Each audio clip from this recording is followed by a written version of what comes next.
اس چیز پہ روشنی ڈالوں گا، آپ سب کو بتانے کی کوشش کروں گا کہ ذکر خفی ہوتا کیا ہے اور کس طرح صوفیزم میں ذکر خفی کیا جاتا ہے۔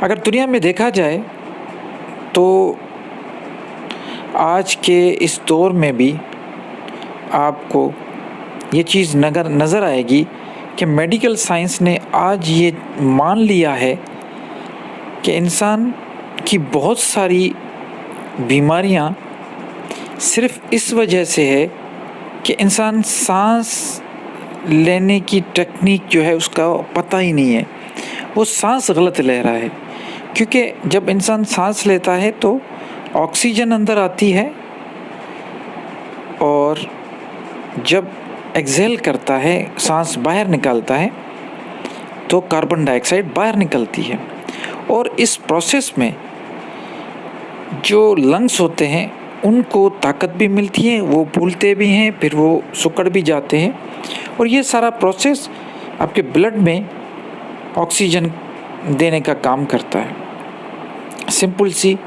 ایک یہ تھیوری بتائی گئی ہے۔ دیکھیے، اگر ہم ایک چھوٹا سا مثال لیں کہ دنیا میں انسان جو ہے اس کا جسم اگر بیمار ہوتا ہے تو وہ کیا کرتا ہے؟ ڈاکٹر کے پاس جاتا ہے، ڈاکٹر سے دوائی لیتا ہے۔ اگر وہ دوائی ٹائم پہ کھاتا ہے تو وہ بیماری ختم ہو جاتی ہے، اگر اس کو دوائی نہیں کھاتا تو وہ بیماری بڑھتی چلی جاتی ہے۔ بالکل اسی طرح نفسیات کی بھی بیماری ہوتی ہے، بہت سائیکولوجیکل ایشوز ہیں، اس کی بھی دوا ڈاکٹر دیتا ہے، اگر آپ وہ دوا کھاتے ہیں تو وہ ہیلنگ ہو جاتی ہے۔ انسان میں ایک جسم ہے، مرکب جو انسان ہے وہ جسم کا ہے، نفسیات اور تیسری روح۔ اب جب جسم بیمار ہوتا ہے، نفسیاتی طور پہ بیماری آتی ہے، تو کیا روح کی بیماری نہیں ہوتی؟ بالکل، روح بھی بیمار پڑتا ہے، اور اس روح کی بیماری کا علاج ذکر اللہ سے ہے، اور یہ چیز قرآن سے ثابت ہے۔ بار بار اللہ تعالیٰ نے فرمایا ہے کہ میرا ذکر کرو، میں تمہارا ذکر کروں گا، میرا ذکر کثرت سے کرو۔ اور ذکر کے حوالے سے میں نے بہت سارے ویڈیو بنائے ہیں جس میں آپ کو یہ بتایا ہے کہ ذکر کا مقصد ایک تو ہوتا ہے یاد دہانی، کسی چیز کو یاد کرنا، اور دوسرا نصیحت۔ یاد دہانی کا مطلب بھی یہی ہوتا ہے کہ اگر آپ کوئی بھی کام کرتے ہیں تو آپ کو یاد آ جاتا ہے، وہ نصیحت یاد آ جاتی ہے۔ تو قرآن ایک ذکر ہے، قرآن پورا ذکر ہے، ایک نصیحت ہے جس کو ہمیں ذکر کر کے ہی یاد کرنا ہے۔ اور جب کوئی سالک یا مرید اپنے مرشد کے پاس بیعت کرتا ہے تو مرشد اس کو کچھ ایسے الفاظ، کچھ ایسی چیزیں دیتا ہے جس سے اس کی روح کی جو بیماری ہے وہ ختم ہونے لگتی ہے۔ تو ان بہت سارے ایسے اذکار ہیں، اس میں ذکر جو خفی ہے اس کے بارے میں آج ہم بات کریں گے۔ ذکر خفی میں کیا کرنا پڑتا ہے؟ سانسوں پہ توجہ دینی ہے، انہیل اور ایکسہیل میں، سانس نکالنے اور سانس بھرنے میں ایک تو توجہ دینی ہے، اور دوسرا وہ جو پروسیس ہے سانس ایکسہیل اور انہیل کا، ان دونوں میں خاص لفظ جو ہے اللہ کو یاد کرنا ہے۔ میں نے ایسے بہت سارے ہندوازم میں مراقبے دیکھے ہیں، جین مذہب میں مراقبے دیکھے ہیں، میڈیٹیشن دیکھی ہے، جس میں وہ لوگ، چاہے وہ ہندوازم ہو، جین مذہب ہو یا بدھزم ہو، وہ لوگ اپنی سانسوں پہ غور کر کے، کنٹرول کر کے مختلف مشق کرتے ہیں۔ پھر اس میں ریپیٹیشن ہوتی ہے، چانٹنگ بھی ہوتی ہے، لیکن سب سے بڑی بات جو میڈیٹیشن میں ہم نے دیکھی ہے یا مراقبے میں دیکھی ہے وہ ہے سانسوں پہ کنٹرول کرنا۔ جب آپ کا